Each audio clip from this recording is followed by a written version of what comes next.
Hey Navah, good to see you. It's been another busy week in digital marketing. You just got back from GML in Mountain View, and anyone who didn't see it, we had a couple of great episodes doing some predictions, and then also doing a roundup of everything that Google announced. And we'll cover that in just a minute. But I think the big news this week in digital marketing is the 14,000 plus factors from Google's ranking algorithm that have been leaked. So tell us about that. Yeah, so big shout out to Michael King and Rand Fishkin, who did a bunch of work over Memorial Day weekend. And we'll get into whether this is a super serious, everyone go pay attention to this, or whether it's a little bit of a nothing burger release. But the gist of it is 14,000 unique signals were leaked. And there's a debate whether this is an internal version of an external document or whether this is truly a unique internal item. But the 14,000 signals have to do with pretty much any API call under the sun that would have to do with your rankings. So some of the big takeaways from Michael's really well-written article, which we'll link in this episode, have to do with authorship, that the author matters. So Fred and I will often joke that Fred should consistently talk about ABC, i.e. AI, maybe Performance Max, kind of what's up and coming, whereas I tend to be a little bit more on audiences and creative and non-Google platforms.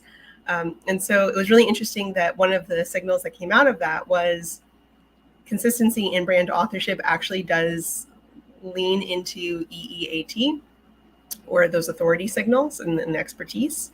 The other piece that was actually very interesting, that, and this came out in the ChatGPT read I did of it, is that video, if more than 50% of your site has video, the algorithm might interpret your site differently. And what was very interesting is that when I put in all those 14,000 signals into GPT-4o, and I said that users have to be careful if they have too much video, because then they could have different ranking signals, GPT came back and said, I agree with this, but cautiously. So that was kind of an interesting moment in bias in AI. Okay, so the big news, 14,014 signals that Google has at its disposal that may or may not go into the ranking algorithm were either intentionally leaked or it was an accidental disclosure in a push of some information that seems internal to Google. Now, I'm going to go here on the camp of this is a big nothing burger. And I think what you just explained is actually really interesting because these are really good ways to think about SEO and ranking, right? I mean, you have authorship. If you do a lot of video, Google might perceive you as a video website.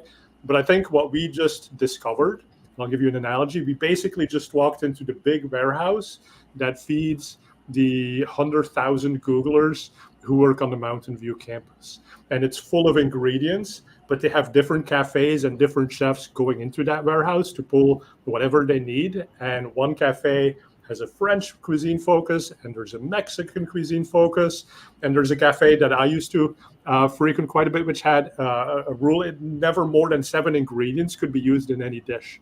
That was their thing. And so I think it's fascinating because we've seen like what might Google think about, what might they put into the secret sauce, but we don't have the recipe. And I think that's why we have to approach this very cautiously. And it's still useful, but I don't think we've discovered anything like how shall we say this, right? We didn't there isn't a cracked code on this. And I do think it's worth noting that there are folks who have called out Google's a liar and how dare Google. There are other folks who have said that this whole leak is a lot of nothing. I think everyone needs to kind of calm down. I'm not necessarily in the full-on nothing burger camp. I think that there's a lot of really interesting things to uncover, but I think there's a lot of humans attacking humans over this, and it's not terribly productive. I fully agree on that one. Yeah. I mean, like, and here's the thing, right? Like, I mean, I don't know if I got attacked. in a sideways manner. But it was like, yes, I used to work at Google, and I used to have to go up on stage and tell people what we could publicly disclose. Yeah. And so I think some of these lies that people are saying that have been put out there is like, you ask Google, hey, do you guys consider data from Chrome? And the answer is a resolute no, we do not. However, there are Chrome-related signals in these 14,000 ingredients. Yeah. So were they lying? Yes, there was that signal, but was it actually used persistently? That we don't know, right? So whether we call them a liar or not, like it's debatable. So let's have a productive conversation, and that's where I like where you're going, which is let's think about this. So we've all probably thought about, hey, we need to write good content, but what constitutes good content? And Google has thought about this very deeply, and so now there's 14,000 dimensions along which we can think what constitutes good, useful content.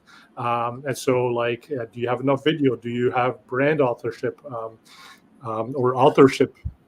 Yeah, one signal that I actually think is a really good takeaway in the PPC camp, because that when I saw this release, the very first task I set myself to, and I spent not an insignificant amount of time, is what are the PPC implications of this? Because candidly, if it's just for SEO, we can think it's cool, but it's not going to really do very much. And one of the things I thought was really interesting is how much CRO concepts and accessibility concepts were core tenets within each of these signals. There were things around font and that you're making clear indications of what you want people to click on. There was a piece about how much AdSense ads actually take up parts of the page. So from a PPC standpoint, one of the things that's actually very powerful for us on our side of the house is we can point to these signals and say, hey, listen, I know you think you've had to do all of these things to rank, but some of these signals actually are what we've been saying all along. Let's have clean design. Let's make sure that the user can easily engage with what we want them to do. Let's have a clear call to action, as opposed to this interconnected, wibbly wobbly, very technical term, wibbly wobbly. It's just we need to make sure that we take the actionable bit out of this, and we don't get lost in the theoretical and the exactly. It's not about going back and gaming the system again. It's just about the fact about accessibility. Like, I hadn't been thinking about that deeply necessarily, but yeah, it's a good reminder. These things matter, because the more usable your website is, the more people will like it, and that means it should probably rank higher. I was actually having an interesting conversation yesterday around generative AI and how does that change things, right? So now if you're having a conversation with an assistant and it needs to pull out like one of the advertisers as maybe the answer that it verbalizes, how do you figure out which one that should be? And I made the point, well, if you're a known brand and that consumer, that particular customer has interacted with your brand, then you probably should have a leg up over everyone else, because the consumer has already expressed some preference towards you. But does that matter for everyone else? No, I mean, that's a very individualized signal in that case. But again, it is important, right? So I think, like you're saying, focus on the big picture, accessibility, building a strong voice, a brand, all of these things, and that will help you. But exactly to what degree and how Google has scored you, that's the thing we don't know quite yet. And I will say, and I don't want to pull us away from this topic too quickly, because it is an interesting topic. I actually found that the things discussed at GML that had to do with data and reporting and kind of the privacy first world dovetailed really nicely, because there were a number of signals that talked about the user and the user ID and what kind of protections were in place, and looking at that piece and kind of that clean room. And so in thinking about what Google's proposal is for us in terms of getting user data and getting users to engage with us, it is kind of interesting that does seem to overlap. So that's another PPC takeaway, is that we do want to make sure that we're getting consent, even if we need to figure out a way to make that modal not annoying and not popping up every 5 seconds. But the other thing that's really important is that we're connecting our sources of truth, so that not just from a Google ad standpoint, but just from a general data standpoint, there's an understanding of who our people are and what are they doing. One thing I actually found very interesting I was doing a search before this. This is an ongoing saga at this point with people watching our videos, that I'm looking to replace my gaming computer. I have a wonderful tower. It runs all the best games. But unfortunately, it'll just shut off at random points. So I did a search for a gaming computer under 3,000, and I got pretty much all shopping ads and then one organic listing. I then did best gaming computer under 3,000, and I got some text ads and shopping. But then I got actually what I found was the worst user experience until I thought about it from Google, which was building a gaming computer for under 3,000. Now, what I was expecting were all the various parts so I could overclock it and I could make my own computer. But what ended up happening is that I got the same pre-built towers on all the other results. And that was actually Google looking at my user profile and the behavior. So it kind of ignored what I searched for and looked at more of the behavior. So that's kind of an interesting. Hey, Navah, it's very aspirational that you're going to build a computer, but you're too busy. You're not like, and Fred, you can speak to this. I'm not the right person to build a computer, but that's a real mechanic to think about from both the PPC and SEO standpoint on these signals. Is what does the user actually do versus what do they say they want to do? Right, and I think that's the fascinating move away from like just having keywords or even audiences as intent factors. And so the data that keeps coming out of Microsoft and more recently also Google, but in the generative experience on search results, there are better click-through rates. Yeah. They haven't talked about conversion rates, I think, but just the fact that there's better CTR tells you that based on the chat, based on the history that you've had through that system, it starts to understand you exactly to your example, right? So regardless of what it is that you type in as the keyword, like it doesn't matter. Like here's the thing that you need to buy because that's what you want. That's what's going to make you happy. And so what do we as advertisers do in that scenario then when we lose that control? Now we can throw up our arms in disgust and say, oh my God, we years of keywords, like we need these things, we need them back. But at the same time, like the keyword has always been a means to an end, right? It's been the way to connect with that consumer who wanted to buy something. If generative AI figures that out better than a keyword or an audience signal, then why not let that happen so long as we get profitable sales? And I think that's a mind shift we're going to have to go through as an industry. And again, it's not fully understood how we're going to get there and what Gen AI is going to do, but we're on the path now and it's not going to stop. Well, another thing that I actually found very interesting, every time I put a poll out around what should we talk about, what kind of data should we dig into, like what sort of interesting things should we explore, almost everyone keeps leaning into keywords or let's hack B2B versus e-commerce, which is a fair thing to hack. I do not disagree that that's important, but creative often gets left aside. And what's tragic is that because we're not being mindful and conscious around creative, we're kind of delegating that to the machine. So when we think about what was announced at Google Marketing Live and the amount of AI creative, it's because we're not being present and mindful and supplying that creative. We're not providing that end of the bargain. So they're like, all right, we'll build it for you. And that's true across the board. Like if you look at all the different ad platforms, that's where the lion's share of AI tends to be. It's not on structure, it's on creative. And there was a really cool video that Optimizer published this week from Jill. And so it was kind of an overview of how does AI work when you're trying to build a Google Ads account. And she was using free tools. So she was using the free version of GPT. She was using the one that's built into Google Ads itself. And she was using Gemini, the free version of that. And so it was interesting because the system would spit out keywords. It would do an okay job, and it would give you headlines and description lines and do an okay job. But she was certainly showing that the more that you qualified what it is you wanted and what the brand voice was, you'd get better results. But then where the whole thing kind of surprisingly fell apart was in the image generation, right? The thing that still takes so much time, and that's such a big promise of like the Gen AI can do it for us. But you ask Google to generate some images for a child in a room playing with wooden toys, and Google flat out says like, we don't generate people images. Yeah. Okay, well that's useless then. So then I went to Meta AI. That's also a free tool, and that produced a beautiful image of a child sitting in a playroom with some wooden toys. Very useful, right? But that makes sense though, because Meta is visual first. They were built from the ground up being a visual first platform. Google was not. Google leaned very heavily into text. And so what is kind of funny to me as everyone complains about there's no B2B tools in Google, or Google only builds for e-commerce. The ironic thing is humans are very centric to e-commerce and those sorts of images. And if you look at what a Google or really any AI platform will try to produce, with the exception of Meta, it seems, they struggle with anything like apparel because the human is not quite right. You have hallucinations, you might have just some weird layouts.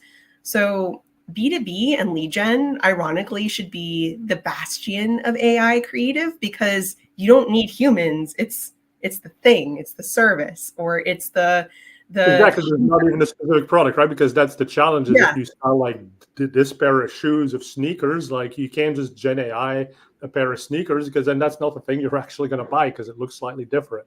Exactly. So it's odd to me that we as an industry feel like that's not for us in terms of B2B and lead gen, when ironically it's best suited to B2B and lead gen. Yeah, and talking, so jumping into GML a little bit more, I think one of the biggest frustrations that we saw in the market was B2B advertisers said, there's nothing here for us.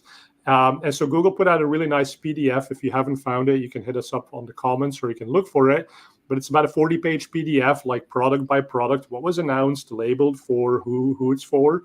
And I counted it. And yeah, I mean, e-commerce was certainly overrepresented. Dominant.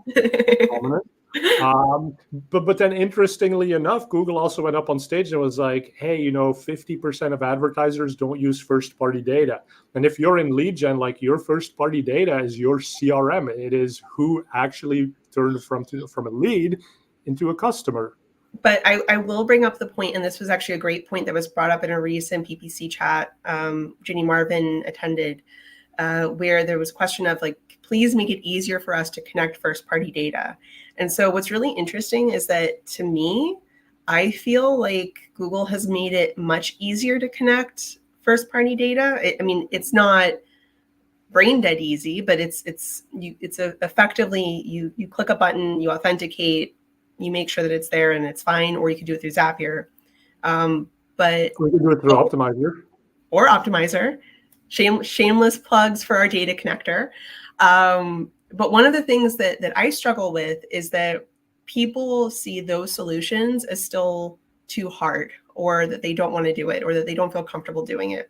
And so I don't know whether that's a question that the actual CRM systems or the sources of truth that they're trying to import are just not compatible, or they don't trust them themselves. And that's a whole other issue that can't be solved by Google, or whether it's a people are lazy issue. Exactly. The whole other part, so there's the conversation of let's connect the data together, but then there's also the question of now that you have the data, how can we avoid that in terms of value-based bidding, and like how do you take a B2B, a lead gen advertiser, and shift from a target cost per acquisition to a target return on ad spend, which is better, more efficient, but it requires you to pass in some different values for different leads that you got as they progress down your funnel. And that's the hard part. I think a lot of advertisers just remain stuck on the fact that like they don't know what to do. And then whenever they look at the data, they look at what's my conversion rate in Google Ads. But that's not what Google needs. What Google needs is go beyond what's in Google Ads already, because they're already using that.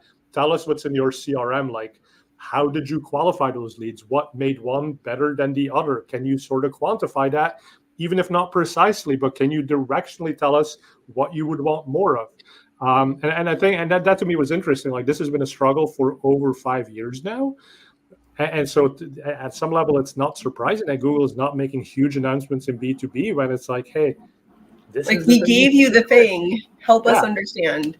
Exactly. So one of the things that I thought was very interesting, again, in that same PPC chat, shout out to PPC chat, is that when the private room or kind of that clean room was discussed, it was met with, this is interesting, we don't know if we'll use it.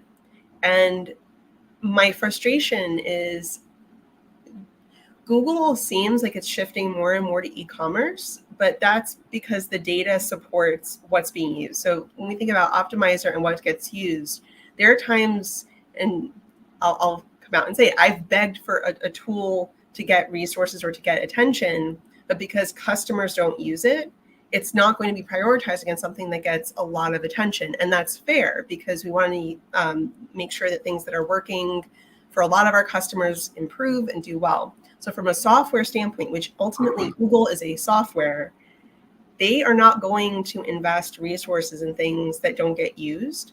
And especially if they feel like they've done the work to make it easy and you don't explain why it's not easy, you just say it's not easy, it's not going to improve. So a challenge I'd put to the collective B2B lead gen industry, think about why the current solution isn't easy and document it and put it in a thread. In fact, if you want to put it in a comment on this video, that would be great, because then we can surface that to our friends at Google and say, hey, listen, here's exactly why this isn't working.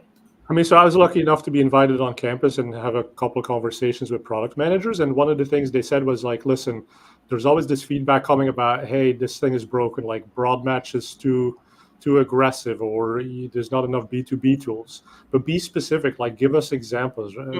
Kind of these generic statements don't help. And if it's a generic statement about a bug, like send in an actual example of here's one thing that the broad match to that wasn't right. That doesn't seem good.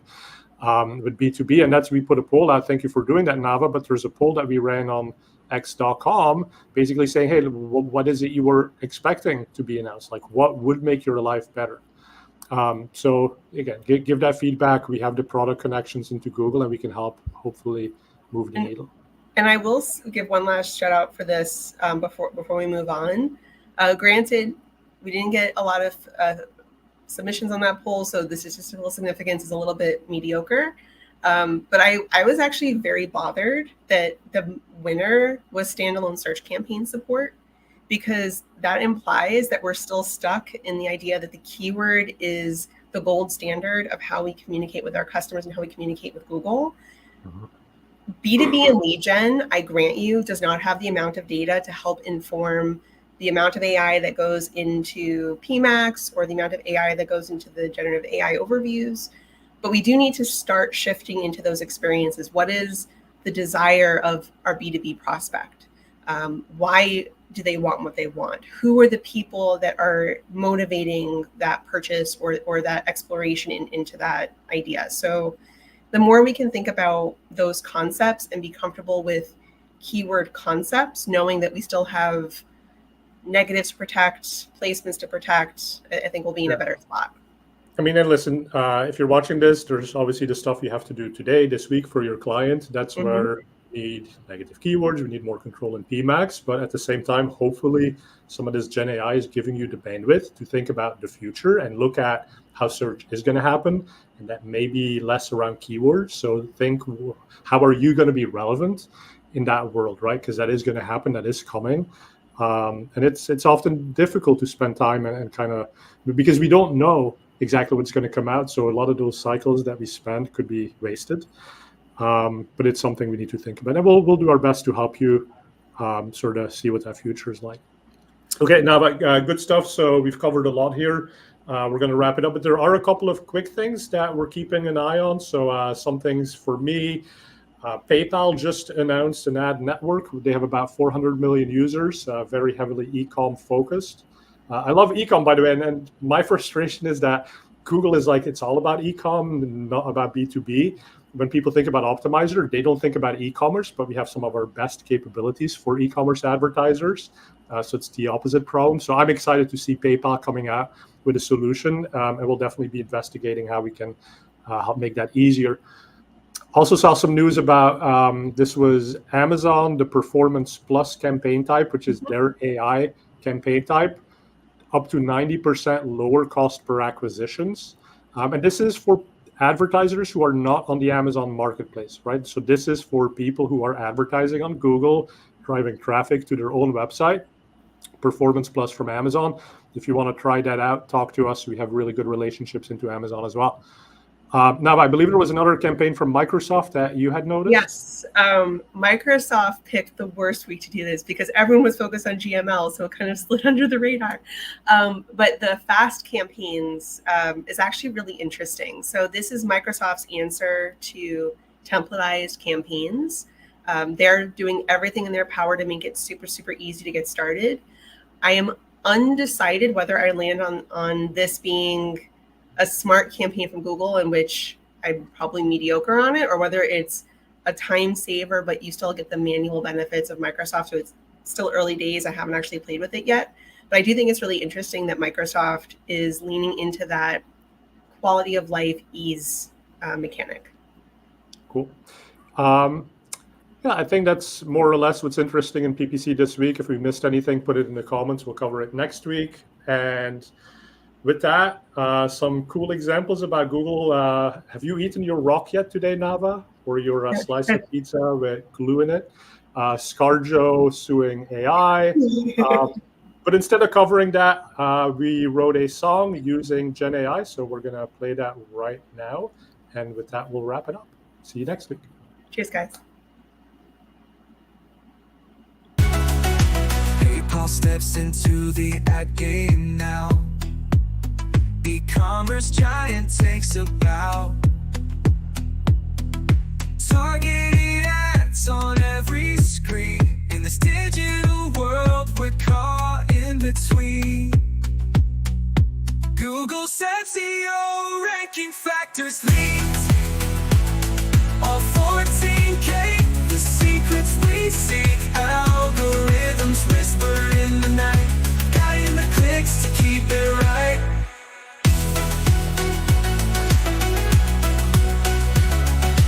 AI overview say to rock. Glue it together around the clock. In the madness of machine advice, we question reason, we roll the dice. Google's SEO ranking factors leaked.